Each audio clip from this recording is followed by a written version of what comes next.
Hola amigos, bienvenido a su canal Impacto El Salvador. Gracias por estar acá, muy amable de su parte. Como siempre, pidiéndote que nos regales un like para este video. De esa forma nos ayudará muchísimo a este canal. Recuerda, suscríbete, comparte y activa tu like para que el video se haga viral, se haga tendencia y así lleguemos a más público. Bueno, señores, antes que todo veamos esto muy importante. Esto acá, miren. Legado de Bukele en 6 años, 921 días sin homicidio. Los datos anteriores se registran al 31 de mayo, mes que cerró con 25 días sin homicidio. Y en este 2025 son 123 jornadas sin muerte violenta. La estrategia de seguridad implementada bajo las dos gestiones de Nayib Bukele permitieron que El Salvador retomara otro rumbo en seguridad. El legado del presidente Nayib Bukele ha marcado un antes y un después en la historia de El Salvador, a través de una serie de estrategias contundentes implementadas durante sus 2 mandatos. Su gobierno ha logrado una transformación sin precedentes en materia de seguridad, permitiendo que el país pasara de ser uno de los más violentos del mundo a figurar entre los más seguros. Al cumplirse 6 años de mandato, las autoridades han logrado registrar 921 días sin homicidio. De estos, 807 han sido bajo el régimen de excepción. Esta drástica mejora en los índices de criminalidad no solo ha cambiado la percepción interna de la ciudadanía, sino que también ha captado la atención de la comunidad internacional, posicionándolo a El Salvador como modelo a observar en términos de políticas de seguridad pública. Los datos anteriores se registran al 31 de mayo, mes que cerró con 25 días sin homicidio, 6 muertes por causa de la violencia, de los cuales los asesinos ya están capturados. Ningún plan de seguridad y ningún país del mundo ha logrado lo que hemos logrado en El Salvador, ha rectificado el mandatario. Desde el primer mes de gestión del presidente, los homicidios bajaron. Junio del 2019 cerró con 200 asesinatos, 68 homicidios, menos que un mes antes. Cuando aún gobernaba Sánchez Serén, en ese año finalizó con 2.300 crímenes, dando un promedio de 6.6 agresiones mortales diarias en el país. Pero bueno, ahora bien, antes de continuar todo el reporte que ha puesto ahí sobre la gestión del presidente Bukele, bueno, como siempre, veamos acá, la crítica de la Becerrillo, pero también la respuesta de Aldo Álvarez. El siguiente video, los créditos son para el canal de Diálogo 21 con Ernesto López en sus plataformas digitales, Facebook, Twitter, TikTok en YouTube. Suscríbanse así al canal de Diálogo 21 con Ernesto López. Lo escucho de programas, por ejemplo, en el caso de Pulso Ciudadano con Julio Valdivieso, dice, en este país hemos vivido más de 10 años en régimen de excepción. ¿Cuál es la diferencia de tener ahora? Y creo que era el planteamiento que estaban haciendo había una guerra ustedes. civil fratricida, donde tenías un grupo armado, enmontañado, en Chalate, en Morazán. Pero aquí tenías delincuentes sueltos a mansalva en las calles, en los barrios, en las colonias, en la avenida. Franco-mexicano de que eran beligerantes. De acuerdo. O sea, no le podés dar el mismo contenido a un montón de pandilleros delincuenciales, el mismo rango que fue una guerra civil cuando fue un tema ideológico. O sea, son cosas completamente diferentes. Esa es una locura hacer esa comparación. Yo les quiero decir con total verdad, franqueza, aunque se sientan tristes, a todos los que se formaron bajo la doctrina de los derechos humanos de la posguerra, Segunda Guerra Mundial, especialmente los yo naturalistas. Yo no soy naturalista. Hoy va conmigo. Gracias a Dios.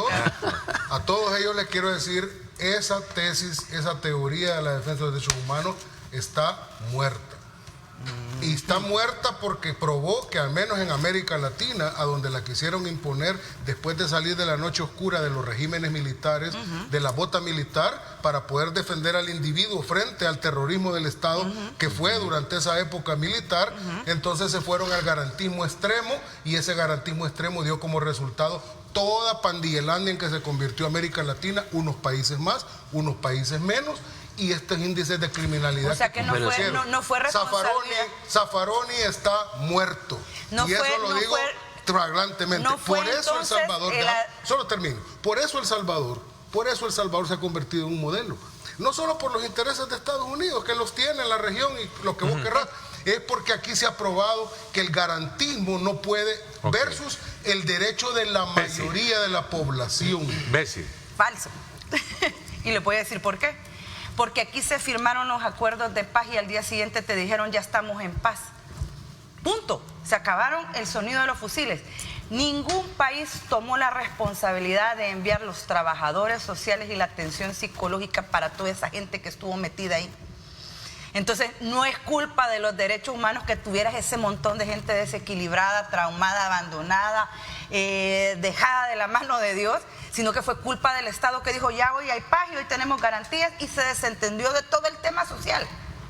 Porque el tema social es parte de eso. ¿Por qué tenés cunas de delincuentes? Porque son zonas dejadas, abandonadas institucionalmente, no hay escuelas, no hay unidades de salud, no hay oportunidades laborales, no hay un Estado que esté ahí presente. ¿Y el garantismo? Fue culpa del Estado. ¿Y el garantismo? No, las garantías de derechos humanos no tienen nada que ver en eso. El garantismo sirve. Ley del menor infractor se llamaba aquella ley. Son por menores. Dios santo. Menores de edad, Zaffaroni está muerto. No digo que no existan derechos humanos ni que no vayan a ser No vayas a protegidos, salir igual que aquella persona pero que dijo que le renuncian a los derechos pero humanos. no de la manera como hasta ahora se había venido. Vámonos ¿Sabes cómo? Los derechos, y los colegas me entenderán, los derechos, evidentemente, cuando colisionan, siempre tienen que preservarse la aplicación que más interese a la mayoría de la población. Y cuando el interés de la víctima, que en este caso eran millones de personas, son millones de personas, colisiona con el interés de los derechos humanos de un individuo, que es el victimario, evidentemente que no puede... O sea que la señora Becerrillo, a puro huevo, quiere vender que los derechos humanos o la defensa de los derechos humanos han ayudado a la construcción de una democracia o de un país. Ok, le voy a decir esto. Desde el primer mes de la gestión del presidente Bukele, los homicidios bajaron. Junio del 2019 cerró con... Bueno, eso ya le he dicho, ¿verdad? Pero ya en el 2021, de igual forma, finalizó con un 15% menos de crímenes reportados, de 1.147, que en el 2020 cerró con 1.341, lo cual constituye un promedio de 3.7 muertes violentas cada día. Ya en el 2022, cuando el presidente tenía la bancada 100 y ya no tenía el tropiezo del FMLN y de Arena que le bloqueaban todo, para el 2022 las cifras descendieron significativamente. Y es que el régimen de excepción que se implementó a finales de marzo de ese año permitió desarticular a las estructuras delictivas en el país, lo cual cerró con 996 homicidios. Además, las autoridades reportaron 176 días con 0 crímenes contra la vida a escala nacional. Ya en el 2023 se registraron 154 homicidios y se sumó a 247 jornadas libres de crimen contra la vida. Mientras que el 2024 cerró con 114 y 279 asesinatos. O sea, poco a poco ha venido en descendiente o bajando los homicidios desde que llegó el presidente Nayib Bukele y encontró a un país envuelto en llamas, metido en la brasa, y donde los derechos humanos hipócritas que defiende la oposición brillaban por su ausencia. Estos derechos humanos basura Jamás se pronunciaron por los asesinatos masivos de cientos y miles de salvadoreños en los gobiernos del FMLN. Yo no sé de qué habla la señora Becerril, pero bueno, continuemos viendo la pelada de cara que les da aquí Aldo Álvarez. Miren. No puede invocarse el garantismo para que todos los millones de personas sigan prisioneras y sigan siendo víctimas de esos pocos victimarios que hay. Es que ese modelo no sirve porque mira... Pero entonces fue problema del Estado, no de los derechos humanos. Mira lo que está pasando en México, cómo está pobrecita México, tanto que pero México ese tan problema lindo, de la falta de voluntad de los gobernantes México, no son los derechos humanos. Pero ahí tenés un gobierno que sigue aplicando aquello como que fuera el caballo tapado aquí, abrazos y no balazos. Por Dios santo. Pero vámonos a los hechos. ¿Y por qué inició la guerra en un principio?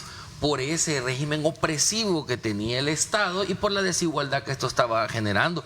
Entonces no se puede justificar que hay que volver a este régimen opresivo porque lo que generó las pandillas fue la posguerra y lo que generó la guerra fue estos abusos indiscriminados por parte del Estado. Entonces los derechos humanos vinieron a ponerle un freno a los abusos del Estado, no a defender pandilleros porque son fenómenos diferentes, pero frente a este tipo de violaciones que son las que estamos viendo para que el Estado no se exceda. Si bien sirvió y los pandilleros están presos y la gente que no, entonces a ellos no les vamos a respetar sus garantías y a los que no tienen proceso no les vamos a respetar la garantía, porque ese es el enfoque de los derechos humanos y ese es el enfoque garantista, que se le garantice a la gente que en una determinada circunstancia, porque si lo decimos en palabras más simples, una garantía es un derecho a que no me suceda algo en determinadas circunstancias. Claro. Entonces, una garantía quiere decir que cuando se dé una circunstancia determinada, yo voy a tener garantizado el debido proceso, mi derecho de defensa y que el Estado no va a poder pasar por ese tipo de garantías, porque cuando pasa se dan otro tipo de vulneraciones que ya las estamos viendo, la detención de los transportistas, la detención de los defensores de derechos humanos y ellos ya no son pandilleros. Mire, y a ellos no les vamos a respetar sus garantías. Vamos a ir cerrando el tema para entrar a la encuesta. Rápidamente, hayan o no haya régimen de excepción, detenidos siempre van a haber. Solo porque hay detenidos dentro del régimen, entonces eso sí es una opresión. Porque el régimen significa que están suspendidas las garantías. Sin régimen es detenerse, es tener detenidos con garantías. Y con régimen es tener detenidos sin garantías, que eso lo hace grave. Becerril le gusta hablar del tema del Estado, del abandono y toda esa vaina, que no digo que no fue cierto, porque lo fue, pero hablemos más del punto de vista de la estructura socioeconómica que existía en El Salvador. ¿Por qué los gobiernos, porque ahí nacieron las pandillas, por qué los gobiernos de Arena no hicieron nada para evitar la génesis de las pandillas que estaban viniendo de Estados Unidos, los pandilleros, para que el monstruo se fuera creando? ¿Por qué abandonaron? Los dejaron llegar ¿Por qué? y ni lo siquiera los registraron.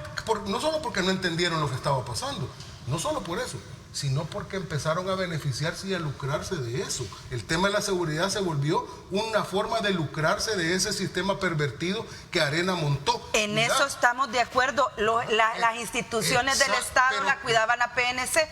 ¿Qué hicieron? Generar empresas de seguridad privada.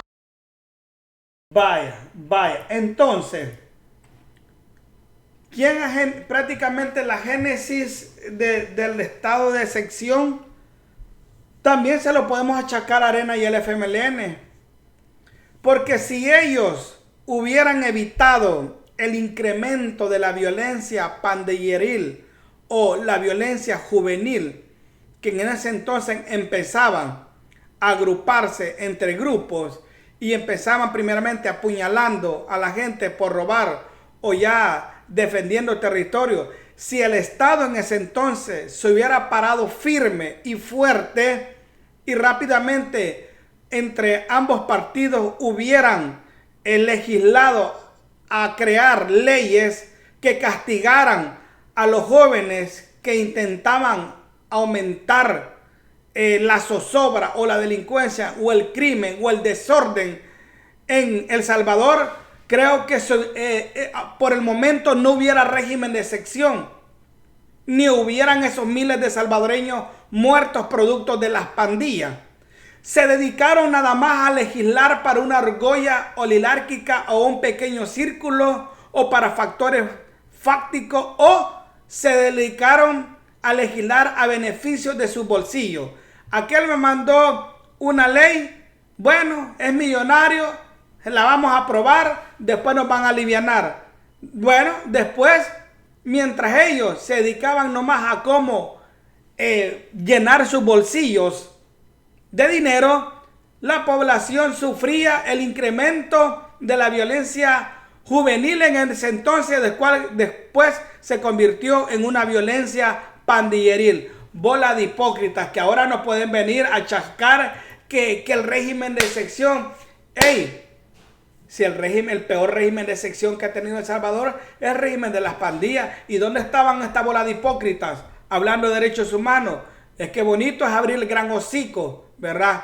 Pero bueno, sigamos viendo lo que dicen acá, ¿verdad? Que está interesante.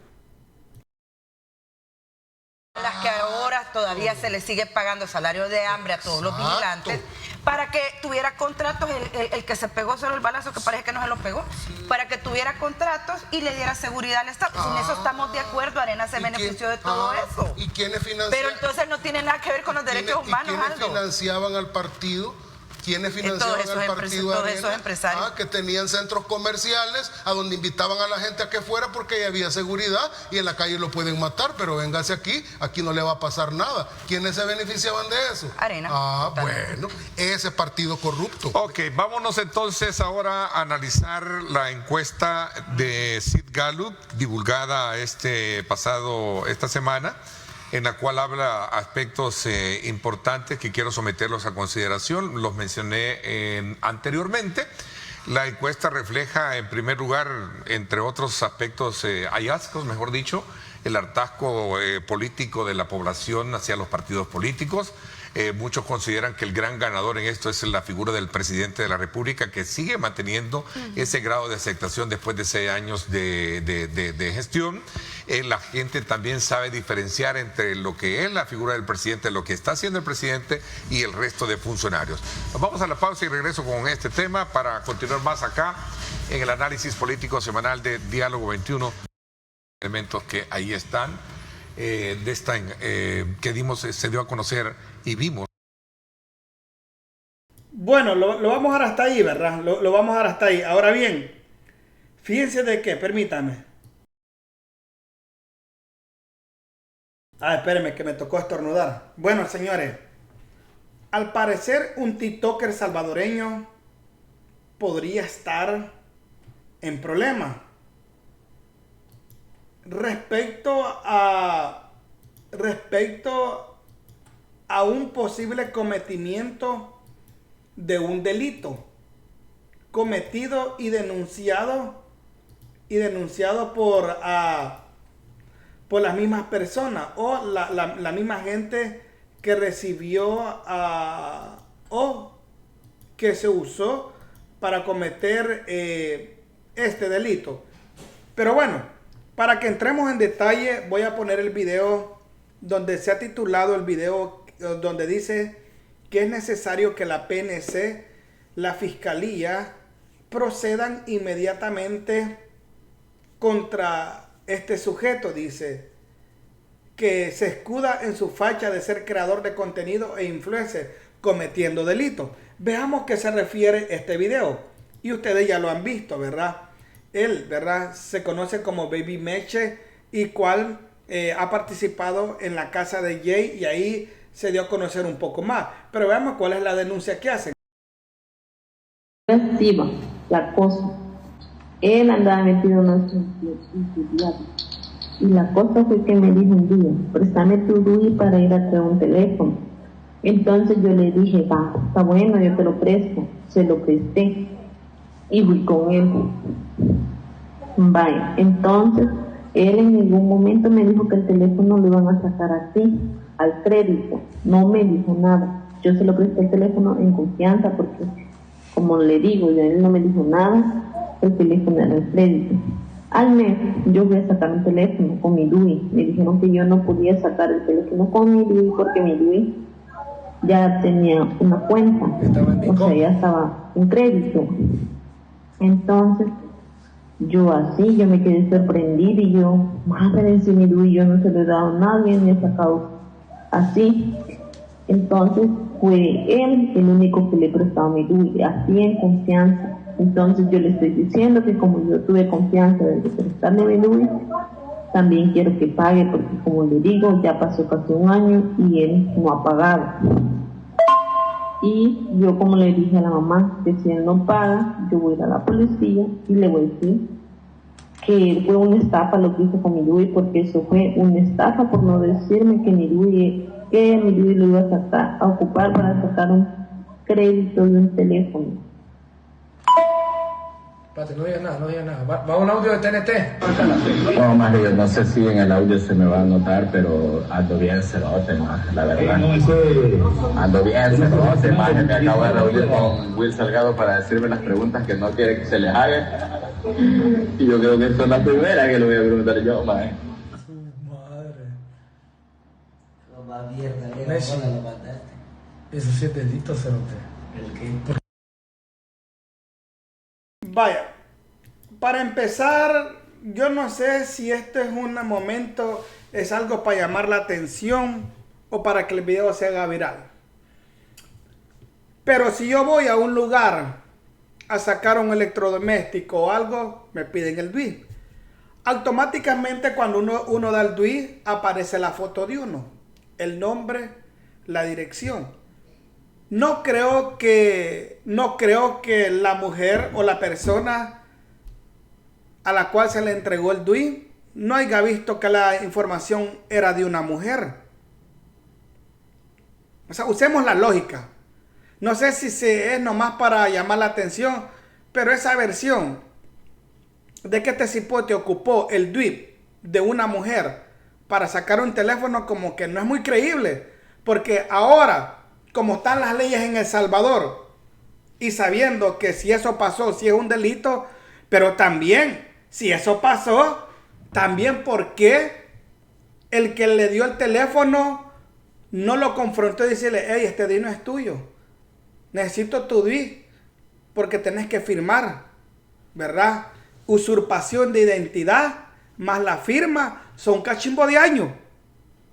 Por eso, e incluso, no solo para esta hipótesis es que lo hizo, sino también investigar el vendedor, porque también, entonces para mí yo creo que es casaca, que es paja, por lógica, ¿verdad?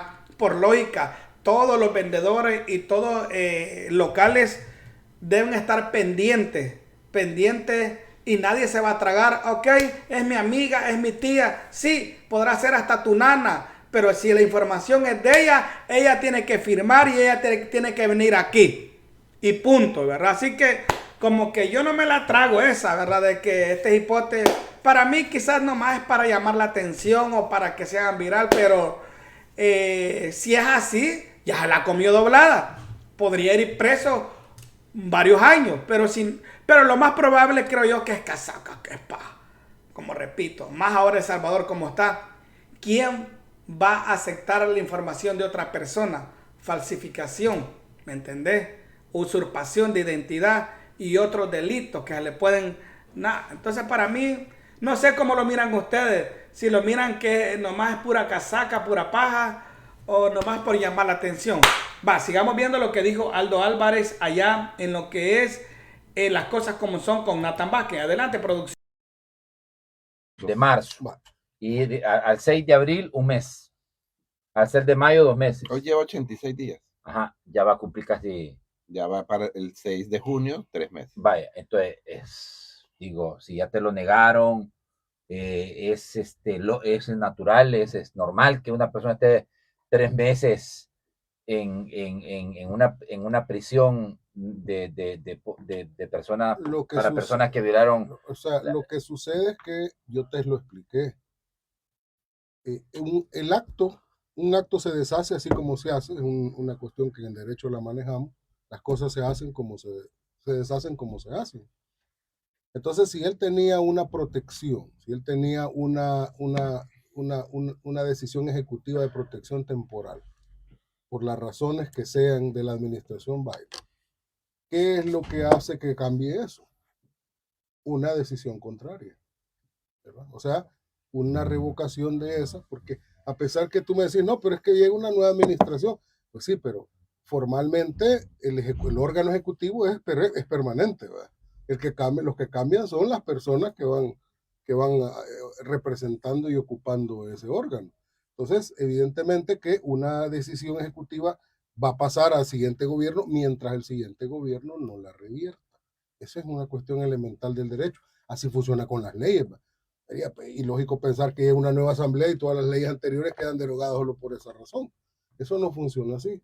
Entonces, te lo digo, esto que yo lo estoy diciendo no te lo puedo sustanciar en hechos que no conozco, pero la lógica me indica que evidentemente eso estaba supeditado a una decisión contraria.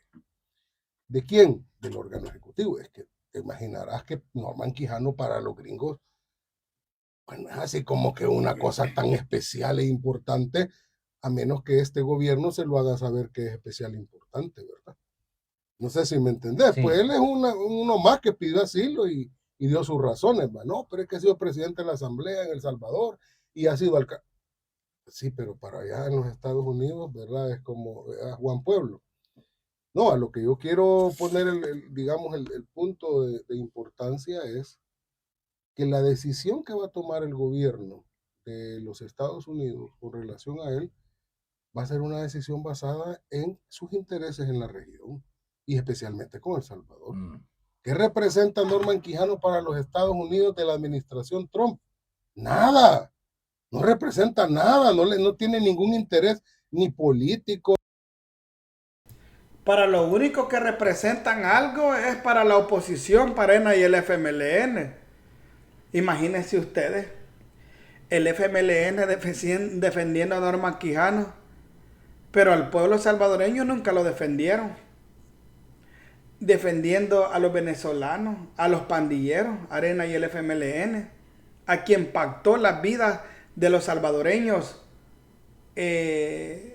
por réditos políticos. Si así, con esa misma fuerza que están defendiendo a tanto corrupto, a tanto pandillero, a tanto malacate que se reunió con ellos, si así hubieran defendido al pueblo salvadoreño, otra cosa fuera. Pero al pueblo nunca les importó.